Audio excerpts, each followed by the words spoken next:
పాలమూరు రంగారెడ్డి ప్రాజెక్టుకు లింకు పెట్టడం అంటే తెలంగాణ రాష్ట్రానికి ట్రిబ్యునల్ ద్వారా సంక్రమించినటువంటి నదీ జలాలపై రాజీ పడడం. ఇంకా దాన్ని ఆయన గారు ఇదేదో ఎత్తుగడ అని చెప్పుకుంటున్నాడు. ఎత్తుగడ లేదు, మన్ను లేదు. నీ గురువు గారికి తొత్తుగా మారి ఇవాళ తెలంగాణ రాష్ట్రానికి నువ్వు ద్రోహాన్ని తలబెడతా ఉన్నావు. రేవంత్ రెడ్డికి ఒక సమస్య ఉన్నది. ఆయనకు ఏదైనా నిజాలు చెప్పినప్పుడు ఆయన దగ్గర సమాధానం లేనప్పుడు తిట్ల దండకం అందుకుంటాడు, తిట్ల పురాణం అందుకుంటాడు. రేవంత్ రెడ్డి గారికి నేను చెప్పేది ఒక్కటే, సరే నువ్వు మమ్మల్ని తిడితే ఈ రాష్ట్రం కోసం భరిస్తాం, కానీ నిన్ను ప్రశ్నించడం మాత్రం ఆపం. కానీ రాష్ట్రానికి అన్యాయం జరిగితే మాత్రం బీఆర్ఎస్ పార్టీ ఊరుకోదు. మాకు రాజకీయ ప్రయోజనాల కంటే కూడా ఒక ఉద్యమ పార్టీగా, రాష్ట్రాన్ని సాధించిన పార్టీగా మాకు రాష్ట్ర ప్రయోజనాలే ముఖ్యం. ఒకవేళ ఈ రాష్ట్రానికి దెబ్బ తగులుతుందంటే, రాష్ట్రానికి నష్టం జరుగుతుందంటే ముందుండి పోరాడే పార్టీయే బీఆర్ఎస్ పార్టీ. ఇవాళ అందుకే ఈ ప్రధానమైనటువంటి అంశంలో కూడా బీఆర్ఎస్ పార్టీగా, ఒక బాధ్యత కలిగిన ఉద్యమ పార్టీగా, రాష్ట్రాన్ని సాధించినటువంటి పార్టీగా ఈ అంశాన్ని ఇవాళ ప్రజల ముందు పెడతా ఉన్నాం. ప్రభుత్వం మీద నిద్రలేపేటువంటి ప్రయత్నం చేస్తూ ఉన్నాం.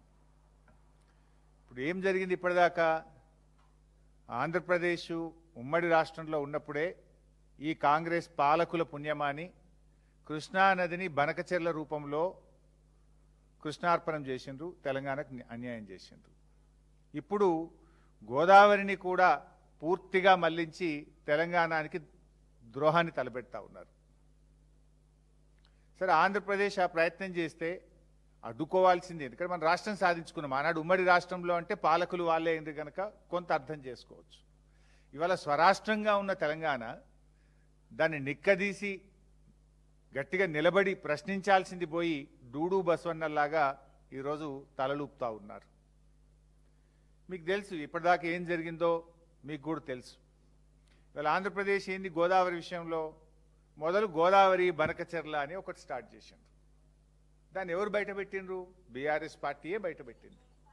ఈ గోదావరి బనకచెర్ల అనేది తెలంగాణకు అన్యాయం జరుగుతుంది, నువ్వు ఎట్లా తీసుకుపోతావు అని బీఆర్ఎస్ ప్రశ్నించింది. అంతేకాదు, జీడబ్ల్యూడిటి అవార్డు ప్రకారంగా గోదావరి నీళ్లు కృష్ణా పరివాహకానికి మళ్లించినట్టయితే 14:21:45 రేషియోలో తెలంగాణకు హక్కులు సంక్రమిస్తాయని మేము హెచ్చరించినాం.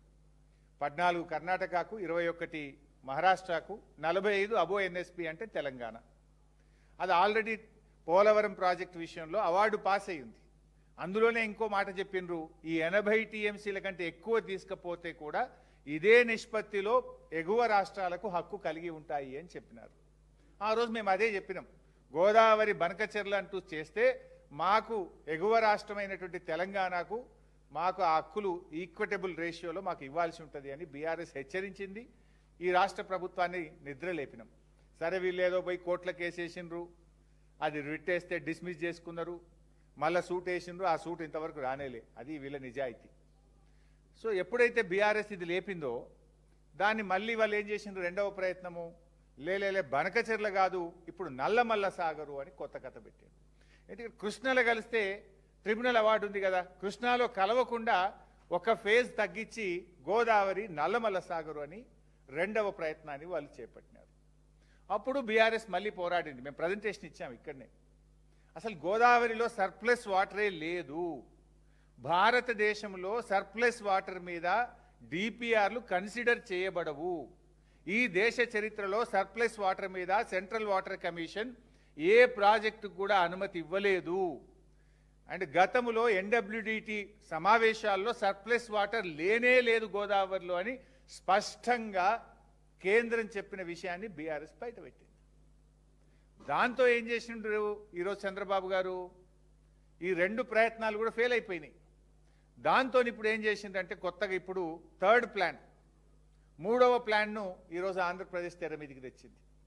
ఆ మూడవ ప్లానే Godavari Kaveri link, interlinking of rivers పేరిట గోదావరి కావేరీ అనుసంధానము అనేటువంటి ఒక మూడో విషయాన్ని ఇలా ఆంధ్రప్రదేశ్ మూడవ ప్రయత్నాన్ని చేస్తూ ఉంది. అయితే ఇక్కడ విషయం ఏంది, గతంలో ఈ గోదావరి కావేరికి సంబంధించి ఇది కొత్తగా ఎన్డీఏ ప్రభుత్వం అధికారంలోకి వచ్చిన 2014 నుంచి ఈ అంశం తెర మీదకి వచ్చింది. 2014 నుంచి 23 వరకు బీఆర్ఎస్ పార్టీ అధికారంలో ఉంది. ఆ రోజు మేము అనేక సమావేశాలకు వెళ్ళినప్పుడు ఎప్పుడు మేము ఏం చెప్పేవాళ్ళము, ఇంటర్లింకింగ్ ఆఫ్ రివర్స్ ఓకే, ముందు మా రాష్ట్ర అవసరాలు తీరిన తర్వాత ట్రిబ్యునల్ మాకు కేటాయించిన 968 టీఎంసీల ప్రాజెక్టుల టీఏసీ క్లియర్ అయిన తర్వాతనే ఇంటర్లింకింగ్ ఆఫ్ రివర్స్ మాట్లాడండి. ఆ తర్వాత కూడా ఇంటర్లింకింగ్ ఆఫ్ రివర్స్లో 50% నీళ్లు తెలంగాణకు ఇవ్వాలి అని చెప్పేవాళ్ళు. మూడవది, ఆ ఇంటర్లింకింగ్ ఆఫ్ రివర్స్ తెలంగాణలోని ఇచ్చంపల్లి ప్రాజెక్టు లేదా సమ్మక్క బ్యారేజ్ నుంచి ఆ నీటిని వినియోగించి ఎన్ఎస్పీకి కలపాలని అనేక సమావేశాల్లో బీఆర్ఎస్ ప్రభుత్వం పోరాడుతూ వచ్చింది. ఇప్పుడేం జరుగుతుంది, ఇక తెలంగాణ నుంచి తీసుకుపోవడం లేదు. ఇక Polavaram to Nallamala Sagar to Grand Anicut Kaveri తీసుకుపోతాం అంటే మొత్తం తెలంగాణ రాష్ట్రాన్నే ఎలిమినేట్ చేసేటువంటి కుట్ర మూడవ ప్రయత్నం ఇప్పుడు ఆంధ్రప్రదేశ్ తెర మీదకి తెచ్చింది. అంటే ఆ రోజు సమ్మక్క సాగర్ నుంచి లేదా ఇచ్చంపల్లి కొత్తగా ఒక బ్యారేజ్ కట్టి తెలంగాణ ప్రాజెక్టులకు ఇబ్బంది లేకుండా Sammakka Sagar to Nagarjuna Sagar, Nagarjuna Sagar to Somasila, Somasila to Kaveri, అది ఆ రోజు ఉన్నటువంటి ప్రతిపాదన. ఇప్పుడు ఆంధ్రప్రదేశ్ ఏం చేసింది, క్లెవర్గా 1 షాట్ 2 బర్డ్స్ లాగా అసలు తెలంగాణ రాష్ట్ర భూభాగమే టచ్ కాకుండా పోలవరం టు